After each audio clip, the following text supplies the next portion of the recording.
تفاصيل أوفى سيد زانا حول البرنامج الإنساني الطارئ لدعم الحالات الحرجة للنازحين في مناطق الجزيرة وكوباني. تفضل.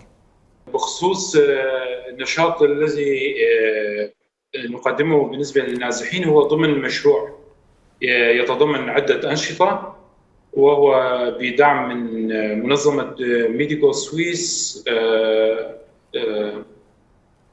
المشروع هو عبارة عن استجابة طارئة لدعم النازحين، وأحد هذه الأنشطة هو دعم الحالات الحرجة للنازحين، الحالات الطبية الحرجة، الريد كيسز اللي يعني. نعم سيد زانا، يعني بالنسبة للعمليات، ما هي العمليات الجراحية أو الأمراض التي سيغطيها هذا النشاط أو البرنامج الذي ذكرته؟ بخصوص النشاط لم نحدد أمراض معينة، يعني تركنا الأمر نوعا ما مفتوحا، لكن هو يتم قبول الحالات الحرجة، حالات التي نحن نصنفها ريد كيزز. هناك لجنة طبية عندنا تقيم الحالة، وعلى أساسها يتم قبول هذه الحالة أو لا.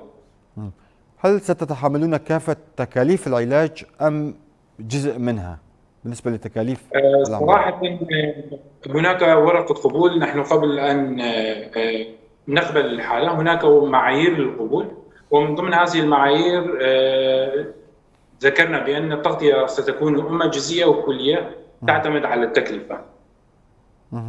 نعم سيد زانا، هنالك أيضا منظمة تقوم بدعمكم لهذا المشروع، ولو تضعنا بصورة التفاصيل أيضا وحجم الدعم الذي يقدم لكم. حاليا المشروع ككل هو مشروع استجابة طارئة للنازحين، يتضمن برنامجين، وبرنامج الصحة وبرنامج ووش المياه والإصلاح. برنامج الصحة هناك 3 عيادات طبية عملت منذ بداية السنة لتقديم الخدمات الطبية بالنسبة لمراكز الإيواء النازحين بمناطق ديرك، قامشلو وكوباني. وهناك أيضا دعم بعض المشافي ببعض المستلزمات الطبية، بالإضافة إلى هذا النشاط الذي يتم عبره إلى تغطية تكاليف العمليات الجراحية الحرجة أو الحالات الطبية الحرجة. طبيا نحن نسميها ريد كيسز، الحالات الحمراء.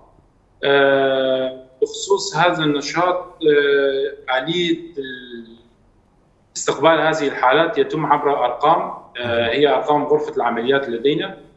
فإذا كانت الحالة تحتاج إلى إحالة طبية بسيارات الهلال، سيارات إسعاف الهلال الأحمر، نقوم بالإحالة.